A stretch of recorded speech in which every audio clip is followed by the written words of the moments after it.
जो खुद की रिस्पेक्ट करता है तो क्या उसको लोगों की इंसल्ट से कोई फ़र्क नहीं पड़ता। जो खुद से प्यार करता है क्या उसको बाहर दूसरे लोगों से प्यार मांगने की ज़रूरत नहीं पड़ती। क्या ये सब बातें सही हैं?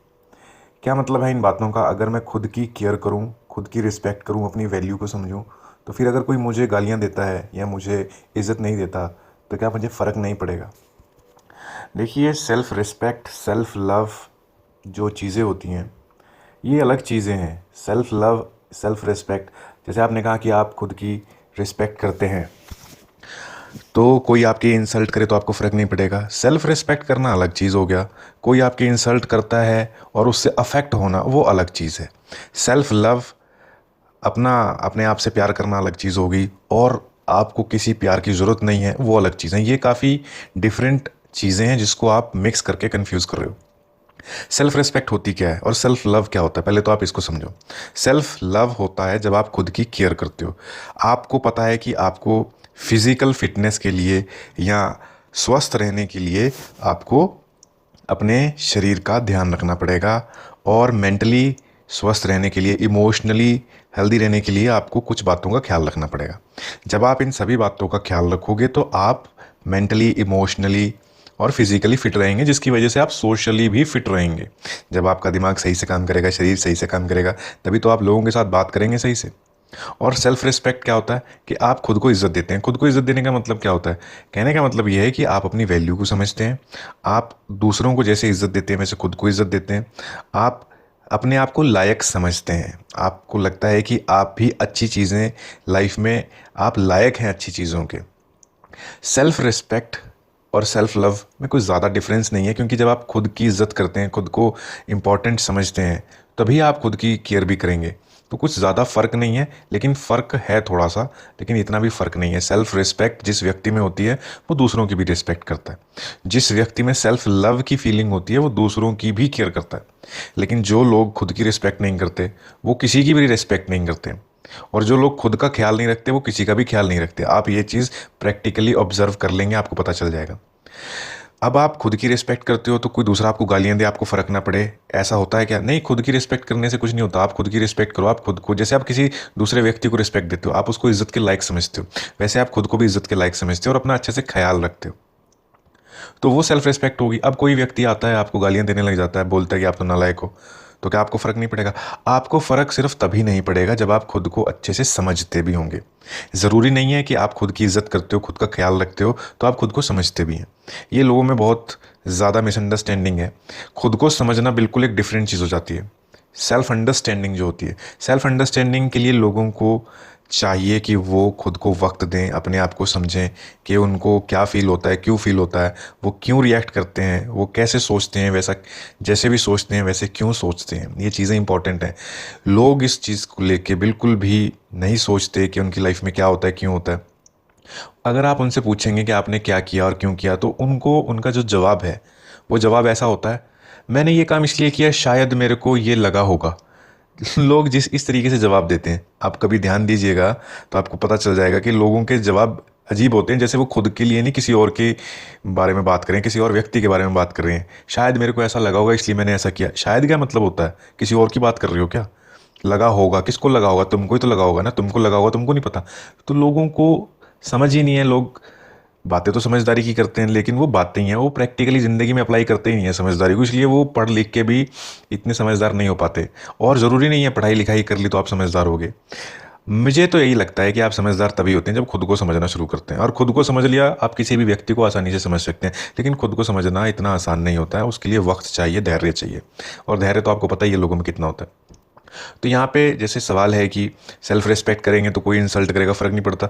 इंसल्ट व्यक्ति आपको फ़र्क ही तब पड़ता है जब आप खुद की रिस्पेक्ट करते हैं ना, और आप दिमाग में ये बिठा लेते हैं ये बात को कि दूसरा भी हमारी रिस्पेक्ट करे, उसको हमारे से रिस्पेक्ट करनी, उसको हमारे से रिस्पेक्ट से बात करनी चाहिए, क्योंकि हम भी दूसरे को रिस्पेक्ट दे रहे हैं तो वो दूसरा भी हमसे रिस्पेक्टफुली बात करे। लेकिन ऐसा नहीं होता। आप किसी को इज्जत दे रहे हैं, वो आपकी सोच है, वो आपकी समझ है, लेकिन दूसरा उतना शायद समझदार नहीं है, उसका अपने इमोशंस पे कंट्रोल नहीं है, तो दूसरा आपके साथ बदतमीजी कर देगा, फिर आपको आएगा गुस्सा, फिर आप रिएक्ट करोगे, और फिर आप ज़बरदस्त तरीके से सारी की सारी जो आपकी, जो आपने एक अच्छे तरीके से व्यवहार कर रहे होगे वो सब खराब कर लोगे, अपना रिश्ता खराब कर लोगे।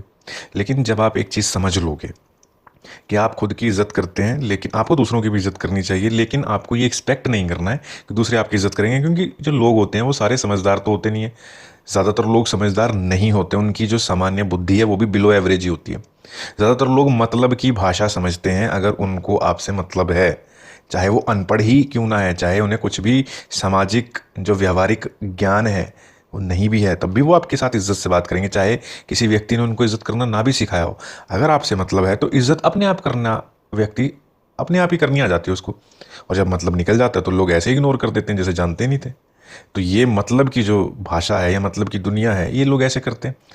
अब बहुत कम लोग होते हैं जो कि मतलब से ऊपर उठ के भी सोचते हैं। वो एक लोगों को एक ऐसे नहीं देखते कि यूज़ किया, इस्तेमाल किया और छोड़ दिया। वो लोगों को देखते हैं कि लोग होते हैं, जज्बात होते हैं, हमें एक दूसरे की रिस्पेक्ट करनी चाहिए।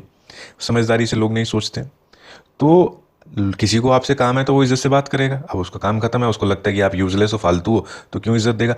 ऐसी स्थिति में आपको दिमाग में एक बात अच्छे से अगर समझ लो कि लोग आपके साथ इज्जत और तमीज़ से तभी बात करेंगे, ज़्यादातर लोग जो कि अगर आप उनके लिए यूज़फुल हो। और ये जो लोग होते हैं ये नासमझ ही होते हैं, इनको अक्लमंद नहीं कह सकते। क्योंकि जो समझदार आदमी होता है, समझदार व्यक्ति होता है, उसको पता है कि भविष्य में कभी भी किसी के साथ भी काम पड़ सकता है। कोई भी व्यक्ति है, क्या पता किसकी ज़रूरत कब पड़ जाए, इसलिए किसी के साथ संबंध नहीं खराब करने चाहिए। ये एक समझदार व्यक्ति की निशानी होती है। वो रिश्ते खराब नहीं करता। तो अगर कोई आपके साथ बदतमीजी करता है तो आपको समझना चाहिए कि ठीक है, इसकी सोच है, ये इसकी समझ ही इतनी सी है, तो क्या इस इन लोगों से एक्सपेक्ट करना। जब आप किसी से एक्सपेक्ट करना छोड़ देते हो कि कोई आपके साथ इज्जत से बात करेगा, फिर आप जब आप एक्सपेक्ट ही नहीं कर रहे हो तो आपको निराशा भी नहीं होगी। No expectations no disappointment. आप एक्सपेक्ट करते हो, अनजाने में आप एक्सपेक्ट करते हो कि मेरे साथ इज्जत से बात करो, मैं आपके साथ अगर तमीज़ से बात करती हूँ तो आप इज्जत से बात करो। लेकिन सामने से इज्जत नहीं मिल रही है, फिर आपका दिमाग खराब, फिर आप लड़ाई झगड़ा करते हो। तो अगर आप दिमाग में एक बात बिठा लोगे कि कोई इज्जत, ज़रूरी नहीं कि आप इज्जत करोगे तो दूसरा इज्जत करेगा, लेकिन आपको फिर भी तमीज़ से रहना है, क्योंकि ये आपकी आदत है। और ये आदत जो होती है वो बड़ी डिफ़िकल्ट चीज़ होती है तोड़नी। अच्छी आदतें हैं और बुरी आदतें एक बार पड़ जाए तो छोड़नी मुश्किल है, लेकिन बुरी आदतों के नुकसान ही होते हैं। इसलिए कोई आपके साथ बदतमीज़ी कर रहा है तो आप ठीक है, उसके साथ आपका दिल नहीं करेगा इज्जत से बात करने का, तो बदतमीज़ी भी ना करें। बदतमीज़ी भी नहीं करनी चाहिए, क्योंकि इससे आपकी आदत ख़राब होती है। अपनी आदत नहीं बिगाड़नी चाहिए। तो ये बात समझ में आ जाएगी तो आप लड़ोगे नहीं लोगों से। आपके साथ कोई बदतमीज़ी करेगा, आप ये सोचोगे कि ये तो ना समझ है, छोड़ो, इससे क्या ही बात करें, इसको क्या ही समझाएं और क्या समझें। और बात अब अगर करें सेल्फ लव की, तो सेल्फ लव में अगर आप अपनी केयर करोगे, फिजिकली फिटनेस का ख्याल रखोगे, न्यूट्रिशन का ख्याल रखोगे, अपने आप को इमोशनली, अपने आप को स्ट्रांग बनाने की कोशिश करोगे, तो आप अपना ख्याल रखोगे, तो आपकी जो पर्सनैलिटी है इतनी अट्रैक्टिव हो जाएगी कि लोग आपके साथ बैठना, आपसे बातें करना पसंद करेंगे। आपने क्या सवाल किया कि क्या फिर हमें किसी की प्यार की ज़रूरत नहीं पड़ेगी। व्यक्ति है, जो कुदरत है, नेचर है, उसने व्यक्ति को बनाया इस तरीके से है कि वो उसको किसी न किसी की ज़रूरत महसूस होती रहेगी जीवन में। अगर नेचर ने व्यक्ति को बनाया ही ना होता ऐसे, तो फिर कोई रिलेशनशिप एग्जिस्टेंस में आता ही ना। लोगों की एक इमोशनल नीड होती है, उनको कोई ना कोई एक व्यक्ति ऐसा चाहिए होता है जिसके साथ वो दिल की बात करे। नहीं तो अगर कल्पना कीजिए कोई व्यक्ति है, उसको किसी की ज़रूरत ही नहीं है, तो वो एक सवाल दिमाग में आता है कि दुनिया में कर क्या रहे हैं। मतलब हमारा पर्पज़ क्या है। अगर कोई साथी है, कोई दोस्त है, तो हमें ये होता है कि अच्छा कोई दोस्त है, ठीक है, ज़िंदगी चल रही है, टाइम पास कर रहे हैं, कोई है। मतलब अब कोई है ही नहीं किसी के साथ, तुम्हारा कोई दोस्ती नहीं है, तुम्हारा रिश्ता नहीं है, तुमने करना, मतलब लोगों के दिमाग में सवाल आ सकता है ना कि दुनिया में आए किस लिए हो, तुम घूमने आए हो क्या, किसी के साथ दोस्ती तो करनी नहीं है। तो ऐसा मुझे मुझे ऐसा समझ में आता है कि इमोशनल नीड्स होती हैं व्यक्ति की, और अपने आप में वो अकेलापन महसूस करता है। अब कोई कितनी बातें कर ले, अपने आप में व्यक्ति पूर्ण है, पूरा है, उसे किसी की ज़रूरत नहीं है, ये सब बातें प्रैक्टिकल नहीं लगती हैं मेरे को। अपने आप में आदमी पूरा है, उसे कोई ज़रूरत नहीं है किसी की। तो इमोशनल नीड्स जो होती हैं उनका क्या। और अगर ज़रूरत नहीं है किसी की, तो दुनिया में कर क्या रहा है वो, किस पर्पज़ क्या है उसका आने का। अगर उसे पर्पज़ तो यही होगा ना कि लोगों का कि दूसरों के काम आए या कुछ करे, तो दूसरों के जब तुम्हें दूसरों की ज़रूरत नहीं है तो फिर तुम काम क्यों आ रहे हो, क्यों सोच रहे हो दूसरों के बारे में। तो कहने का मतलब ये है कि ये बातें प्रैक्टिकल नहीं है। प्रैक्टिकल बात यही है कि व्यक्ति को एक दूसरे की इमोशनली ज़रूरत है, और इसमें दिक्कत भी कोई नहीं है। अच्छा भी लगता है जब आप दोस्त होते हो किसी के, आप काम आते हो, एक दूसरे की बातें दुख सुख सुनते हो, इसमें कोई दिक्कत भी नहीं है और इसमें कुछ गलत भी नहीं लगता है। तो बात यह है कि जब आप खुद का ख्याल रखते हो तो आप अट्रैक्ट करते हो ऐसे लोगों को, क्योंकि लोगों को अच्छा लगता है आपका साथ। और जब आप खुद का ख्याल रखते हैं तो आप लोगों का भी ख्याल रखते हैं, वो लोगों को अच्छा लगता है, लोग भी आपका ख्याल रखते हैं। तो ऐसा नहीं है कि हमें किसी की प्यार की ज़रूरत है। जो व्यक्ति अपने आप से प्यार करता है, सेल्फ लव करता है, वो ऐसा नहीं है कि उसको ज़रूरत है। ज़रूरत के लिए वो दूसरों के साथ एडजस्टमेंट कर रहा है। एडजस्टमेंट करना पड़ता है रिलेशनशिप में, लेकिन ऐसा नहीं है कि वो इतना कमज़ोर हो गया कि वो गलत लोग या क्रिमिनल मेंटालिटी के जो लोग हैं उनके साथ एडजस्ट कर रहा है। वो व्यक्ति, उसे पता है कि वो सेल्फ लव करता है, सेल्फ रिस्पेक्ट है, अपनी केयर करता है, वो इस योग्य है, इस लायक है कि लोग उसे प्यार करें। योग्य मतलब इस लायक है कि लोग उसे प्यार करें, और अच्छे लोग वो आकर्षित करेगा या करेगी, और लोग उसके जीवन में आएंगे। क्योंकि जब आपको अपनी वैल्यू समझ में आ गई, वैल्यू समझ में आने का मतलब क्या होता है, व्यक्ति की कोई वैल्यू होती नहीं, वैल्यू बनानी पड़ती है। अगर कोई सोचे, ऐसी सोचने लग जाए कि मैं लड़की हूँ, मेरी तो वैल्यू है क्योंकि लड़के मेरे आगे पीछे घूमते हैं, इसको वैल्यू नहीं कहते हैं। वैल्यू तब होती है जब आप अपने आप को इमोशनली स्ट्रांग बनाते हैं, अपने आप को फिजिकली फिट बनाते हैं, आप व्यवहारिक तौर पे अपने ऊपर काम करते हैं ताकि कोई आपके पास बैठे तो उसको अच्छा लगे आपसे बात करना। इसको कहते हैं वैल्यू। आपके पास कुछ नॉलेज हो, कुछ एक्सपीरियंस हो जो आप लोगों से शेयर कर सकें, जिससे लोगों की लाइफ ईजी हो सके, उसको बोलते हैं वैल्यू। अब लड़की होना अपने आप में वैल्यू हो सकता है क्या? हो सकता है शायद उन लोगों के लिए जो आपको फिजिकली यूज़ करना चाहते हो, फिजिकल रिलेशन बनाना चाहते हो, लेकिन वो वैल्यू जो है वो बहुत ही लिटल वैल्यू कह सकते हैं, वो खास वैल्यू नहीं। गहरी वैल्यू वही होती है जहाँ पर आपके पास नॉलेज है, विजडम है, समझदारी है, एक्सपीरियंस है, अच्छी बातें हैं करने के लिए, आप लोगों को सुन सकते हैं, व्यवहारिकता है आप में, गहराई है आपकी पर्सनैलिटी में, तो वो चीज़ होती है।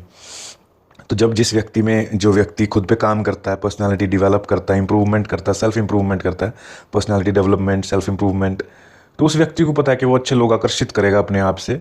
चाहे वो व्यक्ति दिखने में इतना गुड लुकिंग ना भी हो, लेकिन फिर भी अच्छे लोग आकर्षित होते हैं उससे, और उसे प्यार मिलता है। उसे ज़रूरत नहीं है कि ज़बरदस्ती लोगों के साथ एडजस्ट करे जो कि उसे पसंद भी नहीं करते हैं, क्योंकि उसे पता है वो अच्छा है तो अपने आप से अच्छे लोग आकर्षित होंगे। उसे पता है। ऐसे व्यक्ति को लोगों के पास जाके उनके साथ ज़बरदस्ती एडजस्टमेंट करने की ज़रूरत नहीं है, जहाँ पे उसे पता है कि लोग उसे पसंद नहीं करते। आप खुद को इस लायक बनाए ना कि लोग पसंद करें, और अपने आप आपके पास आएंगे लोग। और इसमें कोई ज़्यादा खूबसूरती, फिजिकली खूबसूरती की बात नहीं कर रहा हूँ मैं। फिजिकली आप जितने मर्जी खूबसूरत हो, अगर आपको बात करने की तमीज़ नहीं है ना, आपकी फिजिकल जो ब्यूटी है, फिजिकल ब्यूटी मतलब जो बाहरी खूबसूरती है या शरीर की जो खूबसूरती है, उसकी कोई वैल्यू ही नहीं है। आप सिर्फ अगर फिजिकली अच्छे दिखते हो तो एक बार को अट्रैक्ट कर लोगे किसी को, लेकिन जब आप बात करोगे, अब बात ही तू तड़ाक से कर रहे हो, बदतमीजी से कर रहे हो, दूसरे को नीचा दिखा रहे हो, तो दूसरा व्यक्ति छोड़ देगा। वो सोचेगा मेरी इज्जत ही नहीं कर रहे। एक बड़ी इंटरेस्टिंग चीज़ आप लाइफ में अगर एक्सपीरियंस करें, आपको समझ में आएगी। कोई लड़की है, काफ़ी खूबसूरत है, लेकिन बात करने की तमीज़ नहीं, बदतमीज़ है, तो दिल नहीं करता उससे बात करने का, बेकार लगने लग जाती है उसकी खूबसूरती। और कोई लड़की नॉर्मल है, एवरेज दिखती है, खूबसूरत भी नहीं है, लेकिन सॉफ्टनेस इतनी है उसकी बात में, इतनी रिस्पेक्ट से बात करती है, वो बड़ी इंटरेस्टिंग लगने लग जाती है। ऐसा लगता है कि क्या वैल्यू है, क्या बात है इसमें। और धीरे धीरे आप उससे बात करते रहो तो आपको लगता है ये सही है मेरे लिए। मतलब ऐसा होता है क्योंकि आपको कहीं ना कहीं जो पीसफुलनेस एक्सपीरियंस करते हो किसी से बात करके, वो लस्ट से ज़्यादा इम्पॉर्टेंट है और इम्प्रेसिव है। लड़कियां जो होती हैं ज़्यादातर, जो उनको गलत फहमी है, उनको लगता है कि खूबसूरत दिखो, खूबसूरती पे कितना खर्चा भी करती हैं। खूबसूरती से ज़्यादा अगर वो अपनी सॉफ्टनेस, पोलाइटनेस, काइंडनेस, रिस्पेक्टफुलनेस पे ध्यान दें तो वो चीज़ गहरी भी है और व्यक्ति उनकी दिल से इज्जत भी करता है। और बाकी बातें रही खूबसूरती की, त्वचा की, तो ये सब चीज़ें जो है ना, ये किसी के दिल में आप अपनी जगह नहीं बना सकते सिर्फ ऊपरी खूबसूरती से। किसी के दिल में जगह बनानी है तो उसके लिए आपको व्यवहारिक खूबसूरती की समझ होनी ज़रूरी है। उसको समझना भी ज़रूरी है कि बातें कितनी अच्छी करते हो और कितनी अच्छी आप बातें सुनते हो। एक कुछ लोगों में ग्रेटिट्यूड भी होता है, जैसे थैंकफुलनेस भी होती है, दूसरों को अप्रिशिएट करना, ये भी अपने आप में बड़ी खूबसूरत चीज़ है। इससे पता चलता है कि दूसरा व्यक्ति जो है वो कितना समझता है इमोशंस को। ये कुछ चीज़ें हैं जिस पे लोग काम नहीं करते हैं। अगर काम करेंगे तो ज़िंदगी आसान हो जाएगी। और मुझे लगता है मैंने क्वेश्चंस का जवाब ठीक से दे दिया। और बस यही कहना चाहेंगे कि कोई दिक्कत नहीं है, अपने आप को समझने की कोशिश करें।